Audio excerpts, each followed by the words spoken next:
하나님께 영광과 찬송을 올려드립니다. 우리 하나님이 기쁘시게 받으신 줄 믿습니다. 우리 찬양대에 너무 수고하셨습니다.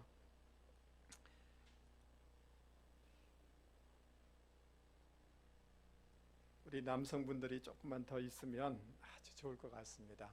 여러분 가운데 하나님을 찬양하기를 원하시는 분이 있으면 우리 성가대 대장님이나 지휘자한테 신청해 주시면 좋을 것 같습니다. 여러분 지난 6개월 동안 너무너무 수고를 많이 하셨습니다. 이제 새롭게 6개월을 받게 되는데 우리 마음 가운데 이런 질문을 하게 됩니다.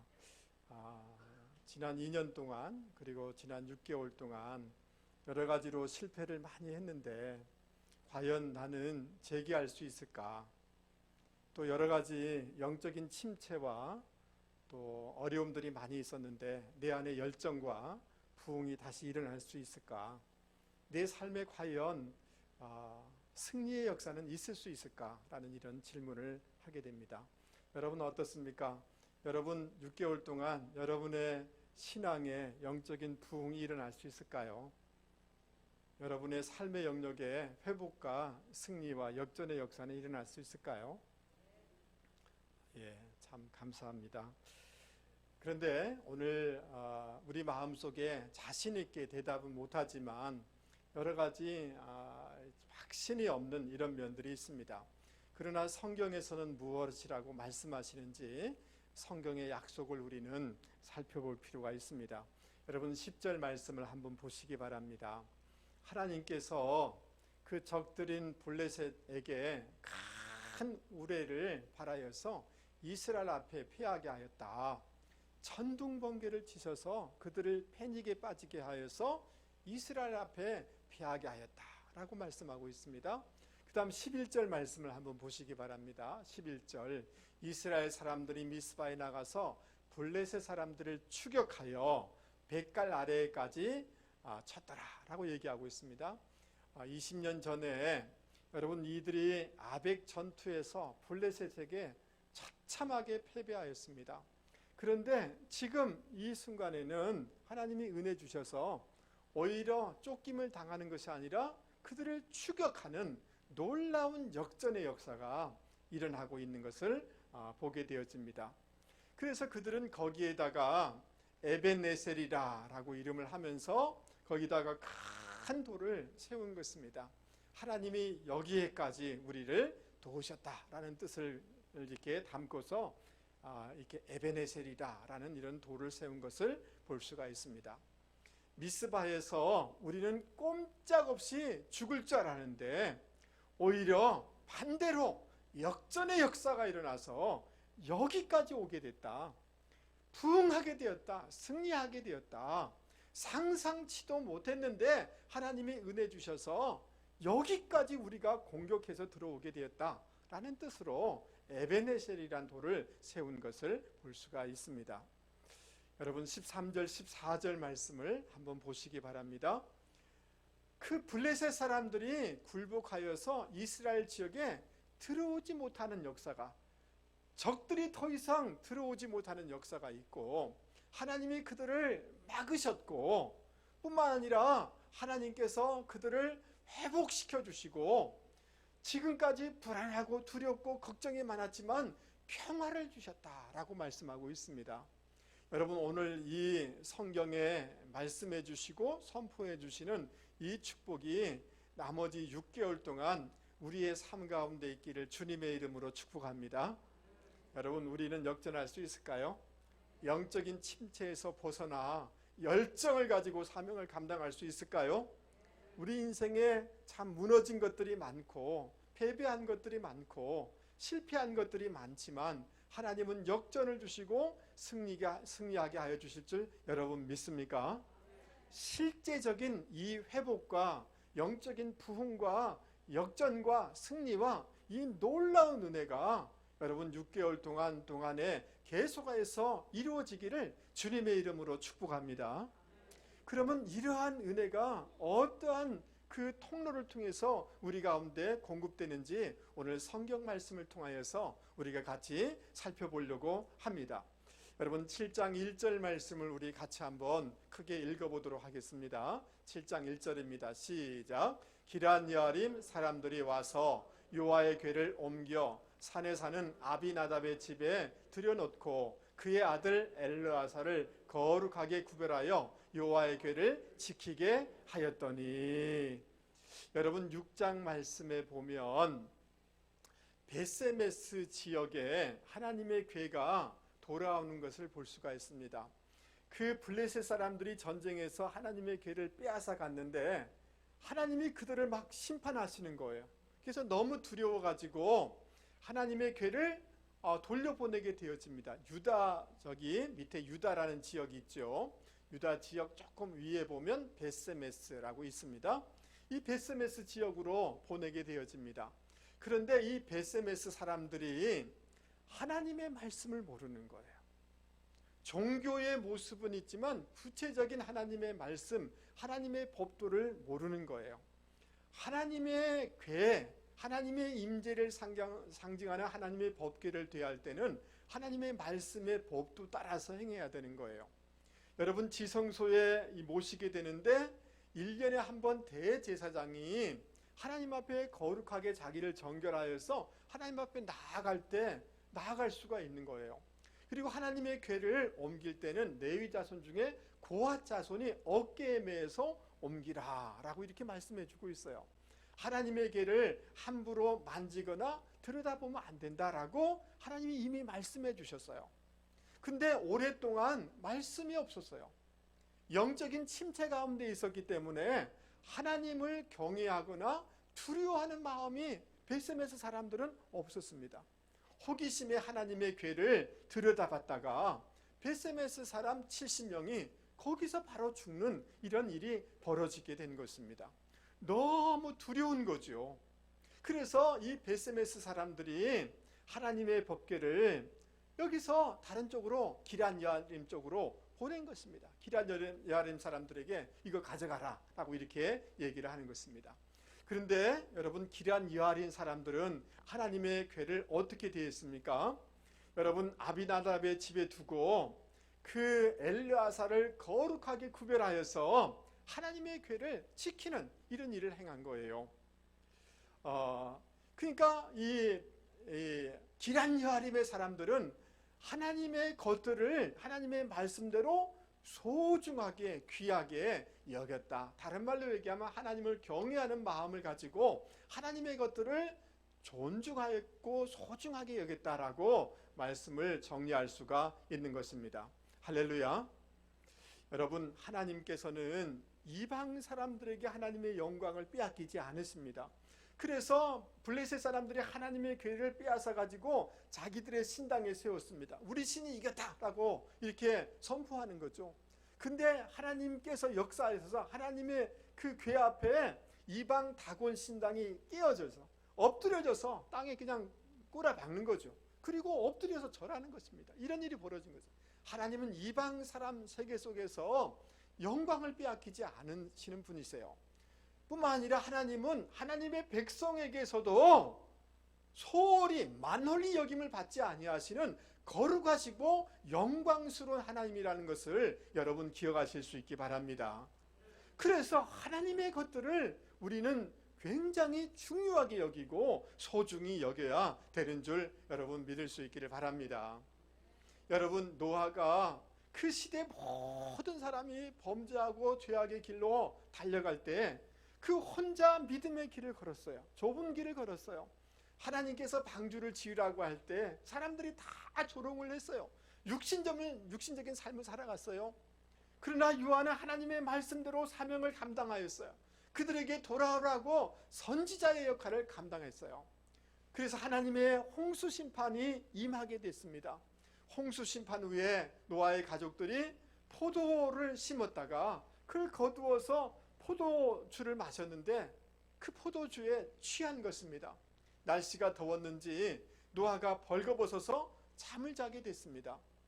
그런데 그 벌거벗고 자는 아버지의 모습을 보고 함이 마음속에 이 아버지의 채통이 이게 뭔가라는 마음이 있었던 것입니다. 아주 이 조롱하고 싶은 마음이 있어서 자기 형제들에게 가서 아버지를 고자질하는 것입니다. 아버지가 벌거벗고 잡고 있다고 이렇게 얘기하는 것입니다. 그 얘기를 들은 셈과 야벳은 옷가지를 챙겨가지고 앞으로 가지 아니하고 뒤로 가서 아버지를 보지 아니하고 아버지를 덮어주고 몰래 나오게 되어집니다. 나중에 노아가 잠에서 깨서 보니 이런 일이 벌어진 거예요.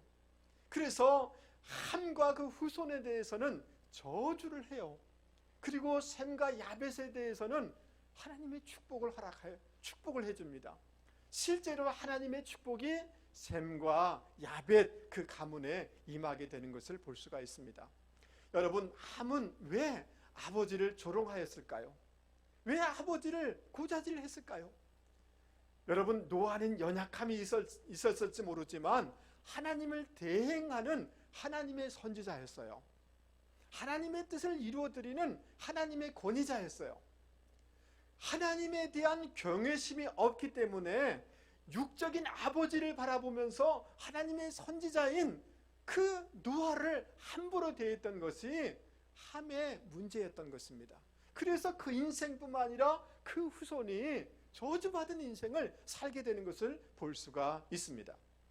여러분, 그 반대의 경우를 제가 예를 들려고 합니다. 여러분, 필라델피아의 벽돌 공장에서 일하는 13살 난 존이라는 소년이 있었습니다. 근데 그 마음 가운데 정말 아픔이 있었어요. 그것은 뭐냐 하면 교회당에 올 때마다 비가 내리면 교회당 마당이 칠퍽거리는 거예요. 사람들이 옷이 다 버리는 거예요.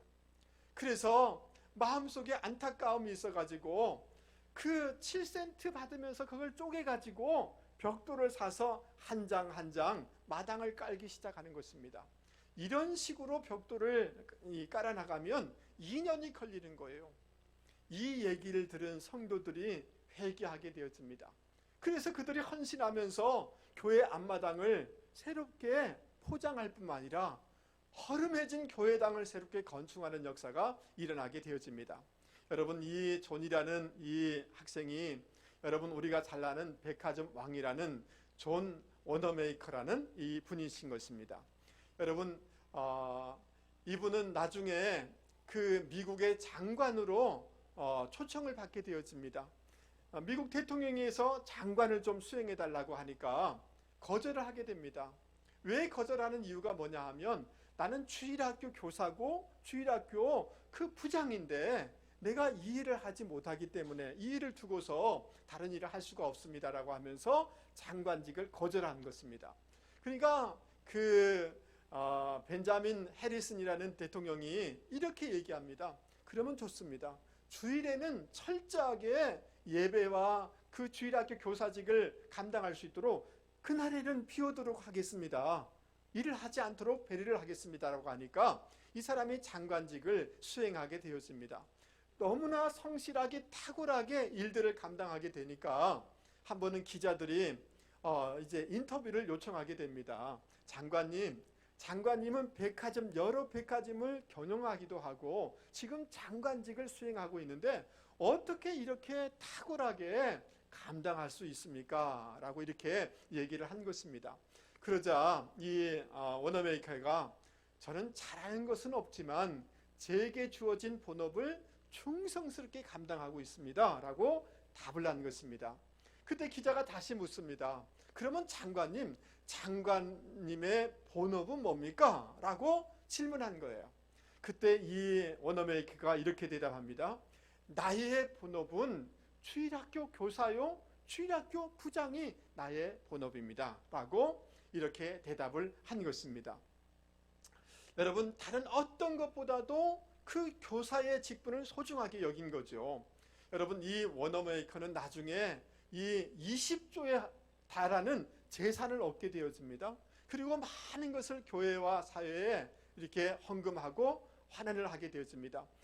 미국과 세계 곳곳에 YMCA 건물을 지어주고 한국에도 이분이 건물을 지어줬습니다.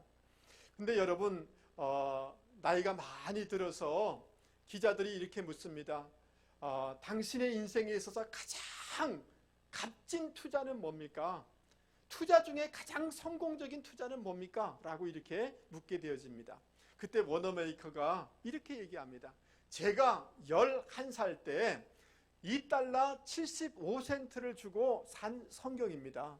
성경이 나의 인생을 이렇게 존귀하게 만들어줬습니다. 라고 그는 대답을 했다는 거예요. 여러분, 이분의 삶을 통해서 우리가 깨닫는 것은 뭡니까?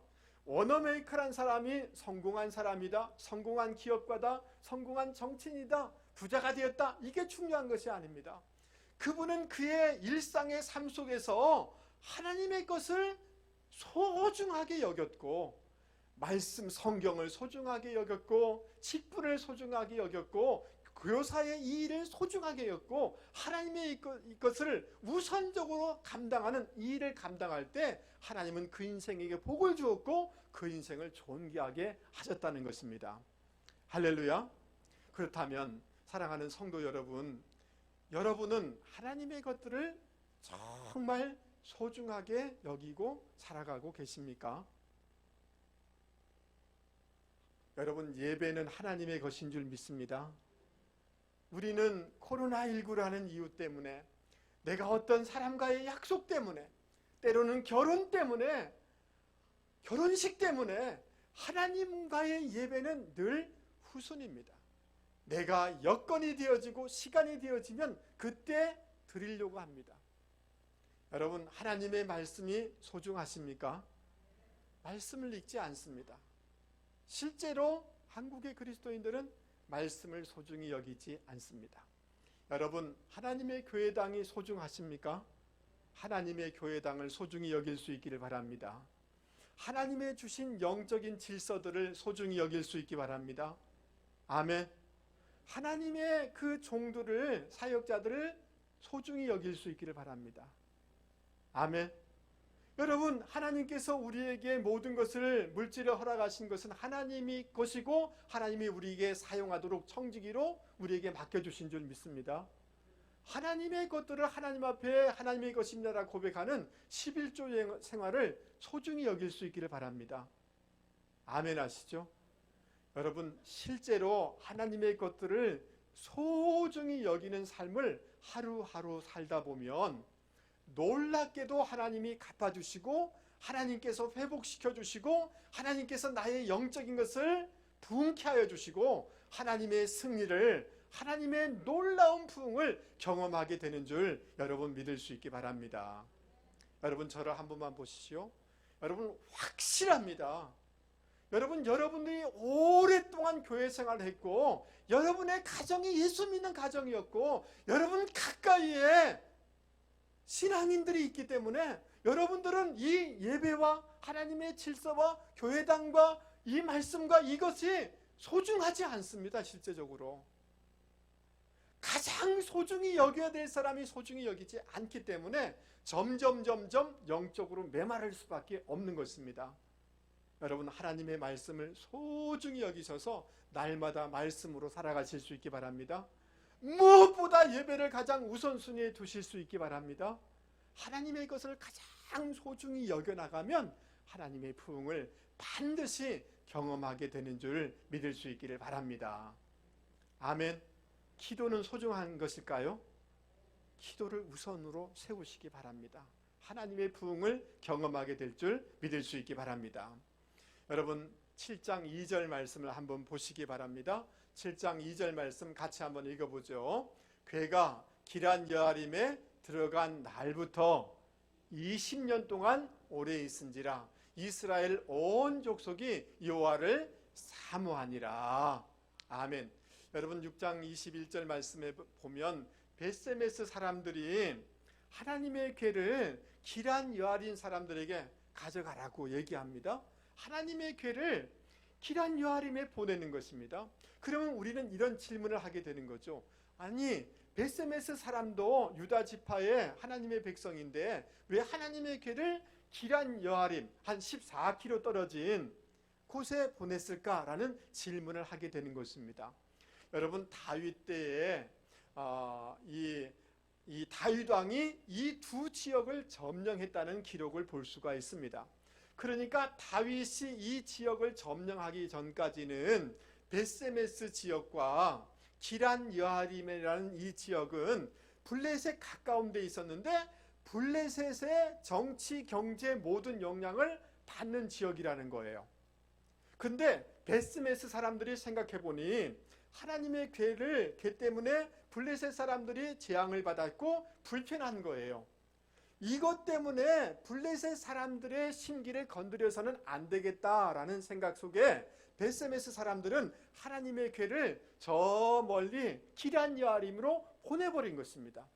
즉 벳세메스 사람들은 세상의 눈치를 보면서 살아갔다는 거예요. 자, 그런데 기란 여아림에 왔는데 기란 여아림의 사람들은 하나님의 것을 소중히 여기고 그곳에 있을 때 재앙이 임한 것이 아니라 그 어떤 바이러스가 임한 것이 아니라 오히려 하나님이 큰 복을 기란 여아림의 사람들에게 주시는 거예요. 그때야 그 벳세메스 사람들, 이스라엘 백성들이 깨닫게 된 거예요. 하나님의 은혜를 20년이 지나서야 사모하게 된 거예요. 하나님의 그 궤라는 것은 하나님의 임재를 상징하는 것이기에 그들의 삶의 중심에 두어야 되는데 저 구석진 데 방치했다가 자기 힘으로 자기 노력으로 세상 눈치 보면서 살아갔는데 열매가 없더라는 거예요. 아무리 애를 썼는데 마치 터진 웅덩이에 물을 부어도 다 터진 것처럼 열매가 없더라는 거예요. 그런데 하나님의 의를 구하고 하나님의 것을 소중히 여기는 사람에게는 복이 임하는 것을 보면서 20년이 지나서야 정신을 차리고 하나님의 은혜를 사모하게 되었다라고 오늘 성경은 말씀해주고 있는 것입니다. 할렐루야.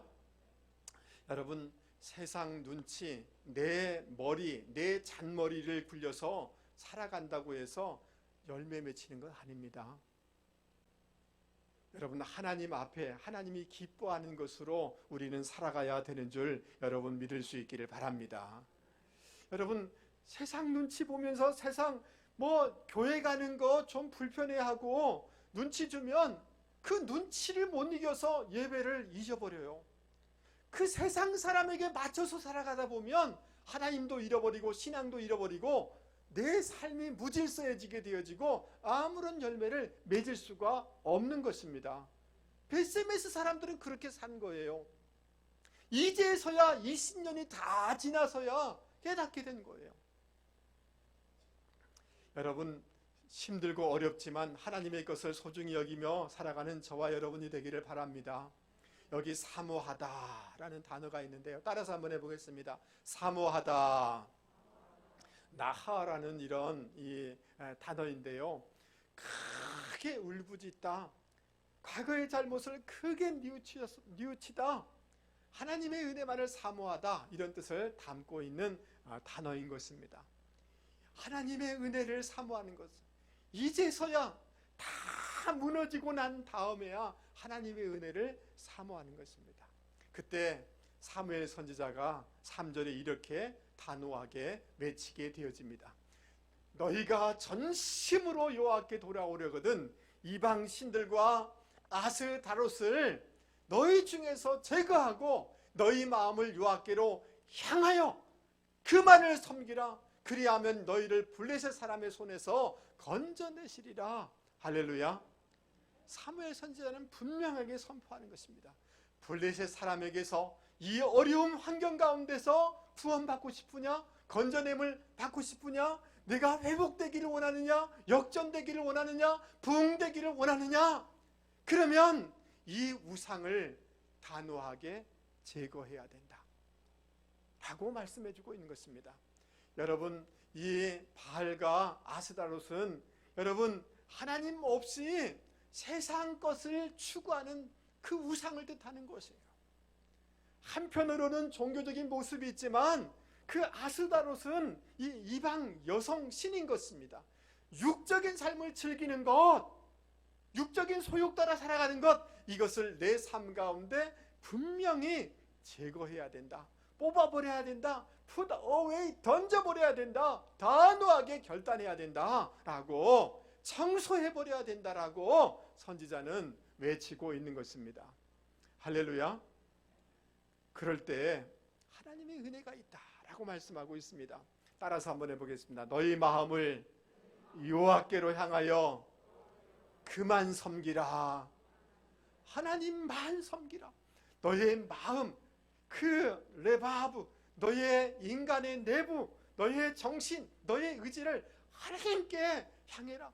두 마음 제발 품지 말고 하나님만을 섬기고 하나님을 향하여 신앙생활 해나가라 라고 이렇게 얘기하고 있는 것입니다. 여러분, 저를 보십시오. 하나님을 섬기는 것과 하나님만 섬기는 것은 다른 것입니다. 사무엘 선지자는 하나님만 섬기라고 얘기하고 있는 것입니다. 이스라엘 백성이 하나님을 섬기지 않아서 그들이 블레셋에게 멸시를 당하는 것 아니었습니다. 그들이 이렇게 개수가에서 실패한 것 아니었습니다. 그들은 하나님도 섬기면서 우상도 세상도 적당하게 거리를 두고 즐기면서 살아갔던 것입니다. 그 결과는 메마름이고 그 결과는 열매 없음이고 그 결과는 자녀손들이 어려움을 당하는 것이었다는 것입니다. 그래서 사무엘 선지자는 하나님만 섬기라. 너의 마음을 여호와께만 향하라. 두 마음을 품지 말고 전심으로 하나님을 향하여서 나아가라 라고 권면해주고 있는 것입니다. 할렐루야. 그러자 이스라엘 백성들이 그 말씀 앞에 결단을 한 것입니다. 여러분, 그대로 순종하는 거죠. 여러분, 하나님만 섬기면 블레셋 손에서 건져내시리라 라고 약속해주고 있는데 이 말씀을 여러분 믿습니까? 여러분, 이것을 이렇게 얘기할 수가 있습니다. 하나님의 우월성, 따라서 해보겠습니다. 하나님의 우월성, preeminence of God, 하나님의 우월성, 하나님의 우월하신 탁월하신 복을 주신다. 여러분 믿습니까? 따라서 해보겠습니다. 하나님의 충분성, all sufficiency of God, 하나님의 충분한 것으로 갚아주신다. 우월하신 것으로 채워주신다. 여러분, 우리가 믿음대로 살고 하나님만 섬기고 하나님만을 예배하면, 야, 내 직장에서 어려움 당하는 거 아닌가? 내 세상 사람들에게, 친구들에게 왕따 당하는 거 아닌가? 하나님의 우월성과 하나님의 충분성을 여러분 믿을 수 있기를 바랍니다. 따라서 한번 해보겠습니다. 하나님은 우월하십니다. 하나님은 충분하십니다. 여러분 믿습니까? 정말 신앙의 단호한 결단을 가지고 죄된 것을 청산하고 도려내고 하나님만을 향하고 하나님을 전심으로 섬기고자 할 때 하나님은 충분하게, 하나님은 탁월하게, 우월하게 역사해 주셔서 블레셋에서부터, 어려움에서부터 우리를 건져내 주실 줄 여러분 믿을 수 있기를 바랍니다. 할렐루야. 자, 4절 한번 보세요. 이 선포할 때 이스라엘 백성이 어떻게 했습니까? 같이 한번 읽어보죠. 시작. 이에 이스라엘 자손이 바알들과 아스다롯을 제거하고 여호와만 섬기니라. 할렐루야. 여러분, 신앙이라는 것은 생각이 아니에요. 구체적인 결단인 것입니다. 여러분, 그것을 제거한 것입니다. 정수한 것입니다. 버린 것입니다. 순종한 것입니다. 여러분, 삼국사기에 김유신의 일화가 기록되어 있지 않습니까? 여러분, 김유신이 젊을 때에 여러분 사람이 호탕했는지 술을 많이 먹었어요. 그리고 천관이라는 기생집을 늘 출입을 하는 것입니다.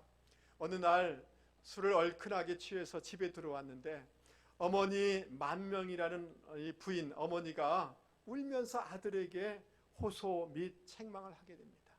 내가 나이가 들었고 어렵지만 네가 정신을 차려서 가문을 일으키고 나라를 일으키는 사람이 되기를 원하는데 너의 삶이 뭐냐? 라고 어머니가 울면서 책망하는 거예요. 그때 마음에 찔림이 있었어요. 김유신이 어머니한테 다짐을 합니다. 어머니, 다시는 내가 술 먹고 기생집을 출입하지 않겠습니다 라고 서약을 하게 되어집니다. 어느 날 시간이 지난 후에 김유신이 어디 놀러 갔다가 또 술에 취했는가 봐요. 말에 얹어서 오는데 자기는 말 위에서 졸고 자고 있는 거죠. 근데 말이 어디로 갔냐면 천관, 그 기생집에 그 앞에 간 것입니다. 잠에서 깨서 보니 기생집 문 앞에 말이 와 있는 것입니다. 여러분, 김유순이 어머니에 대한 약속도 그리고 자기의 이 삶을 보니까 의문이 생기는 거예요. 말에서 내려서 자기 애 말을 목을 치는 것입니다. 그리고 단호하게 뒤도 안 돌아보고 그 기생집에서 나오게 되어집니다. 여러분, 김유신의 인생에 존귀하게 되어지고 삼국을 통일하는 존귀하게 쓰임받은 이유는 여기 결단에 있었다라고 학자들은 얘기를 하게 되어집니다. 여러분, 하나님을 믿지 않은 사람들도 이게 죄된 것이라면 단호한 결단을 하더라는 것입니다. 여러분, 손을 가슴에 좀 얹혀 보세요. 여러분의 양심을 두고, 저의 양심을 두고 거룩하신 하나님 앞에 우리 자신을 한번 돌아보실 수 있기 바랍니다. 설교를 하면 나에게 주는 말씀으로 생각하지 않더라는 것입니다. 여러분의 양심을 두고 거룩하신 하나님의 불꽃 같은 눈동자 앞에서 우리의 삶을 돌아보면 하나님이 기뻐하지 않는 삶들이 얼마나 많이 있습니까? 하나님이 기뻐하지 않은 마음들이 얼마나 많습니까? 우리가 얼마나 인간적이고 우리가 얼마나 육적이고 성령의 소욕이 아니라 육신의 소욕 따라 살아가는 것들이 얼마나 많습니까? 죄된 습관이 얼마나 많습니까? 이러한 것들을 제거하라고, 청소하라고, put away, 던져버리라고 하나님이 말씀하고 있습니다. 하나님만 섬겨라. 너의 머리와 너의 노력, 너의 인간적인 것을 의지하지 말고 하나님만을 의지하면서 살아가라 라고 우리에게 요청하고 있는 것입니다. 여러분, 두 마음은 품지 마시기 바랍니다. 하나님만을 섬길 수 있기 바랍니다. 그의 나라와 의를 구할 수 있기를 바랍니다. 여러분, 오늘 이 예배를 드리면서 저를 포함하여서 우리 모든 남성들과 우리 청년들과 여러분들이 이번 한 주 동안에도 하나님 기뻐하지 않는 것이라고 생각되는 것을 여러분 도려내시고 청산하는 그 순간부터 하나님의 부흥과 하나님의 회복과 하나님의 역전의 역사는 반드시 일어나게 되는 줄 믿을 수 있기를 바랍니다. 아멘. 여러분, 5절 6절 말씀을 보시기 바랍니다. 선지자의 그 말씀을 듣고 마음의 결단을 하였습니다. 그들이 미스바에 모여서 모이게 되어집니다. 그리고 이스라엘 백성들은 물을 길어서 요 앞에 부으면서 금식하면서 기도를 하는 것입니다.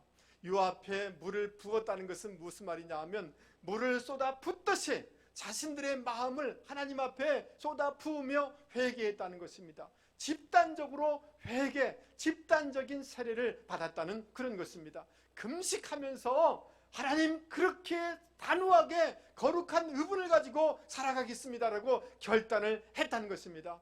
옛생활로 돌아가지 않겠다라고 다짐을 했다는 것입니다. 여러분, 우리가 저를 한 번만 보시죠. 우리의 삶에 어떤 사고가 생깁니다. 우리의 삶에 어떤 문제가 생깁니다. 직장에 삶의 기업에 여러 가지 얽히고 꼬입니다.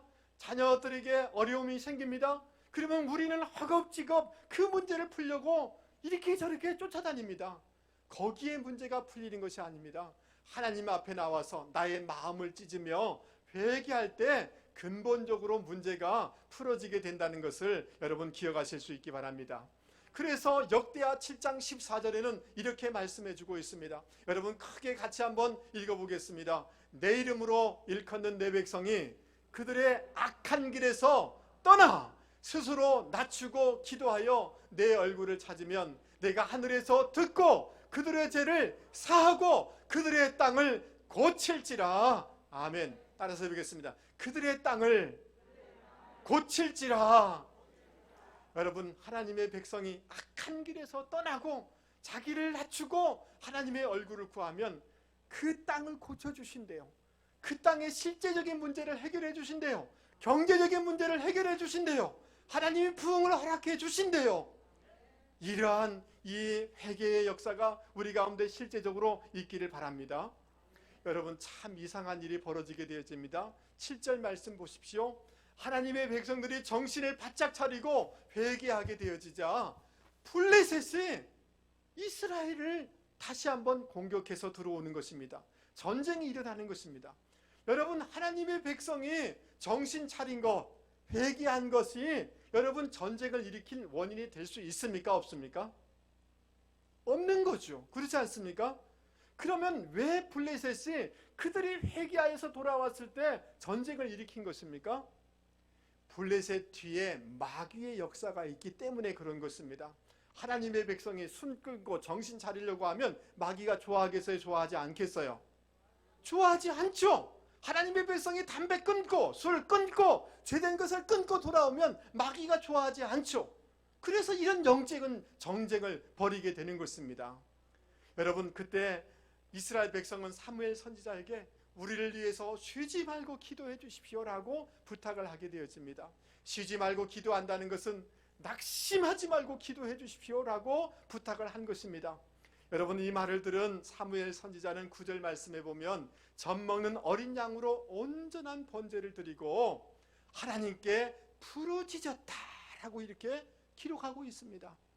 여러분, 젖먹는 양으로 온전한 번제를 드렸다는 것은 태어난 지 8일밖에 안 되는 양으로 하나님 앞에 번제를 드렸다는 거예요.